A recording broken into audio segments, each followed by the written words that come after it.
Hello and welcome back to Bible Wits Bible Corner. I want to apologize about yesterday.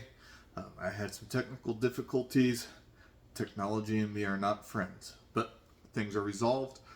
We're going to stay in the book of John. We're going to stay with the I am statements. So tonight we're going to be reading John chapter 15, verses 1 through 4, and I'm starting with the English Standard Version. I am the true vine, and my Father is the vine dresser. Every branch in me that does not bear fruit, he takes away. And every branch that does bear fruit, he prunes, that it may bear more fruit.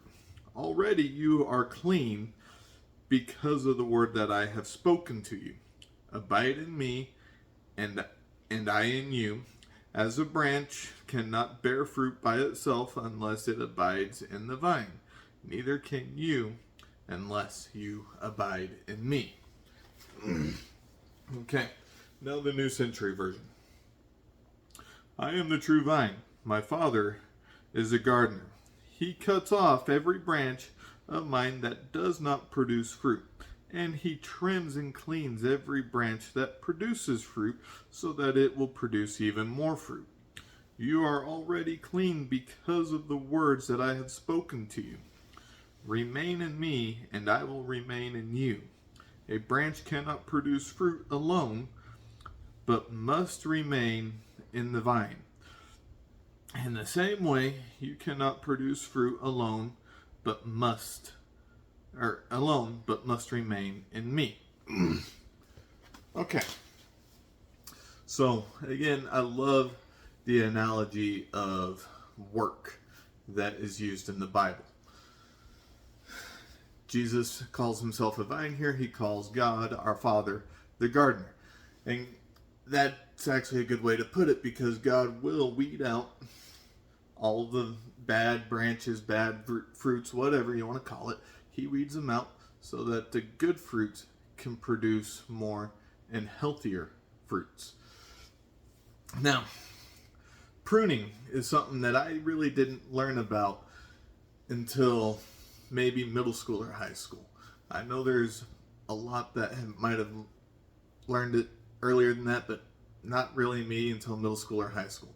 I didn't know that you had to cut and clean branches so that things could produce better looking flowers, stronger tasting fruits. And when I say stronger, I mean better tasting, not bitter tasting. Anyway, I did not know any of that. So when I found that out, it was very interesting to me. And the analogy here of pruning and cleaning is great because it helps us understand that that's what we need to grow. Now, a branch that is cut off obviously dies. It cannot produce fruit on its own. So we don't want to be that branch that is cut off. We want to make sure that we are always in God's word. We are always in prayer. And I call prayer communication with God, because that is how we talk to God. And God answers us by his word.